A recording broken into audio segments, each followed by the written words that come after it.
छिद्र ना भाव,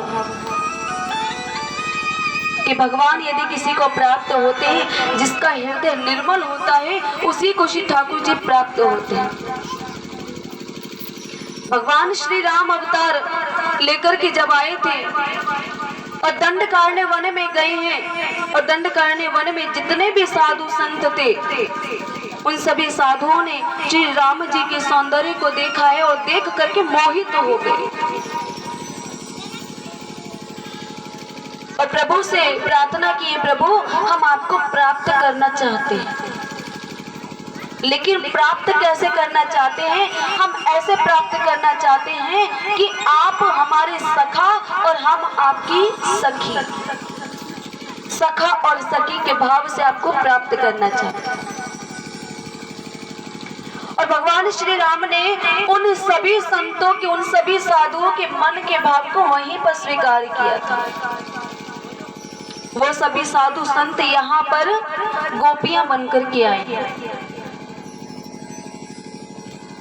और भगवान जब वामन अवतार लेकर के आए और वामन भगवान को जिसने भी देखा, वामन भगवान के सौंदर्य को देख करके मोहित होकर के कहा कि प्रभु हम आपको प्राप्त करना चाहते हैं। तो प्रभु ने जो जो अवतार लिए हैं और अवतार को ग्रहण करते ही जो भी प्रभु के सौंदर्य पर मोहित हुए हैं और भगवान ने उन सभी के भाव को वहां पर स्वीकार किया। लेकिन राम अवतार में किसी को भी अपनी पत्नी के रूप में स्वीकार नहीं कर सकते थे, क्योंकि वहां पर केवल मर्यादा निभाई प्रभु ने। इस कारण से सभी को अब कृष्ण अवतार में उन्होंने गोपियों के रूप में प्रकट किया है और ये सभी गोपियां वही बहुत बड़े बड़े संत साधु हैं जो गोपियों के रूप में प्रभु को प्राप्त करने के लिए आए हैं। और जैसे ही मुरली की तान गोपियों के कान में जाती है महाराज, जो जिस अवस्था में थी उसी अवस्था में दौड़ पड़ती है। एक गोपी तो अपने लाला को दूध पिला रही थी, जैसे ही मुरली की आवाज कान में गई और वहीं पर सब कुछ भूल जाती है और अपने बेटे को वहीं भूमि पर पटकती है और दौड़ पड़ती है कन्हैया से मिलने के लिए। और महाराज एक गोपी तो अपने पति देव को भोजन करा रही थी। पति ने कहा कि जा थोड़ा सा हमारे लिए नमक लेकर के आओ, लेकिन मुरली की आवाज सुनकर के सब कुछ भूल जाती है और नमक की जगह शक्कर ला करके रख दिया और कन्हैया से मिलने दौड़ पड़ती है।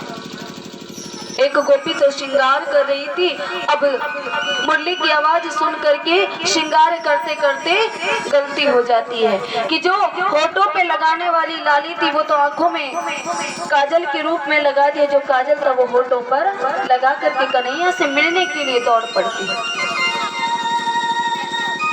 और तो और एक गोपी तो ऐसी थी, वो अपने ससुर को भोजन करा रही थी और साथ साथ अपनी गाय के लिए भूसा का टोकरा रखने जा रही थी। लेकिन जैसे ही मुरली की आवाज सुनी तो भूसे का टोकरा तो ससुर जी के सामने रख दिया और भोजन की थाली ले जाकर के गौ माता के सामने रख दी और कन्हैया से मिलने दौड़ पड़ी। ये उनके मन की दशा हो गई।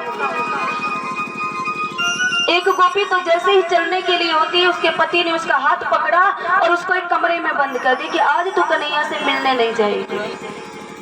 वो गोपी कहती है कि चाहे इस शरीर को शहद लगा करके चाटना, मैं सब गोपियों से पहले कन्हैया से मिलूंगी।